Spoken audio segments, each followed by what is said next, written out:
I'm Byron Dorgan, and I had the privilege of serving in the U.S. Senate for 18 years, served in the Congress for 30 years.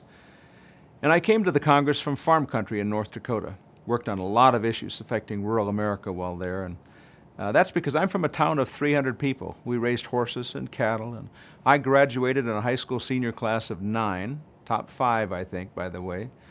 But you know, in a rural area, you're never really very far from the top or the bottom, because everybody works together.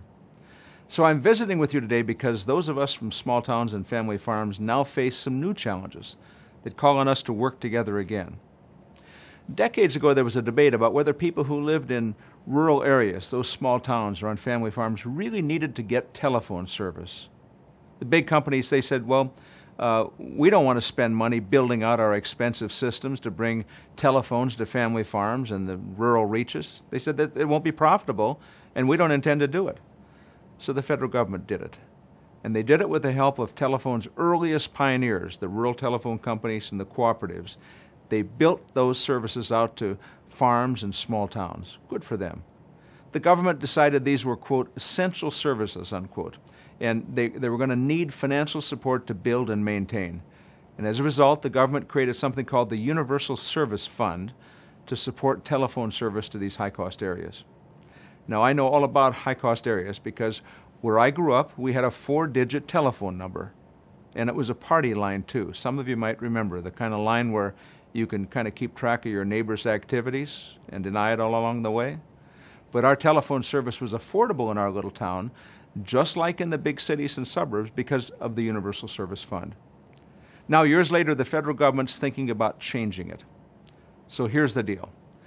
The Federal Communications Commission in Washington wants to make changes in the Universal Service Fund and the other financing methods that support rural and high-cost telephone and broadband services.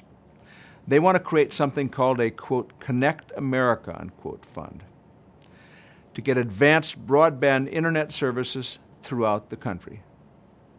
Well, frankly, I think it's a good idea to have a Connect America fund and move broadband services throughout the country. But while they do that, it's critical that they don't destroy the funding that now delivers telecommunication services to the rural areas of our country.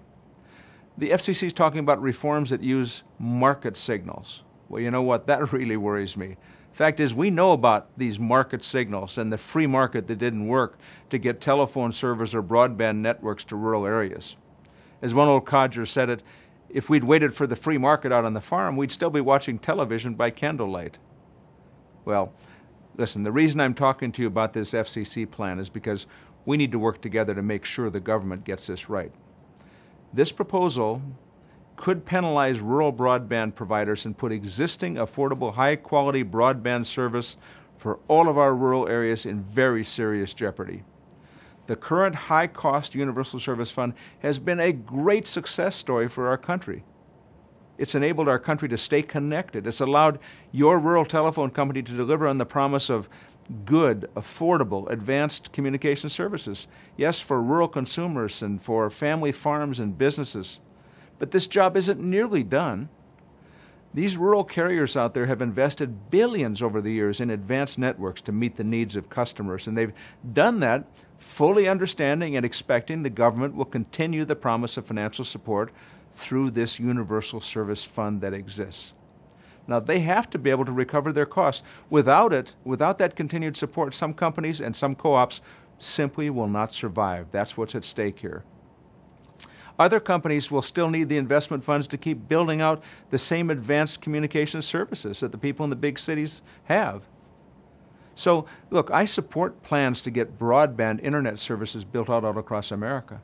But in this new age where distance is supposed to be dead, it's just as critical for me and for you that small towns, rural areas, and family farms have access to the same latest, best, and fastest telecommunication tools to attract the new business and the new economic activity. If they don't, they'll be stuck on the wrong side of the digital divide forever, unable to build their economies, to create jobs, to keep their kids at home, give them opportunity, and build a better economy. So this is really very important. It affects you, it affects your community. Those of us who care about rural America have to take action now to organize, to make sure the government, the FCC, gets it done right. contact your rural telecom associations. They are eager and ready to assist you. Find out how you can get involved. Mobilize your employees, your customers, your neighbors. Write letters. Raise your voice. Tell the government that they need to support those who live in rural America. In the Old West, when wagon trains moved across the landscape of America, it was always understood the wagons had to move together. They knew you can't move ahead by leaving some behind. That's true with telecommunications as well. No one who lives in rural America deserves to be left behind. So let's push hard now to make sure our government gets this done right. To learn more about saving rural broadband, visit saveruralbroadband.org.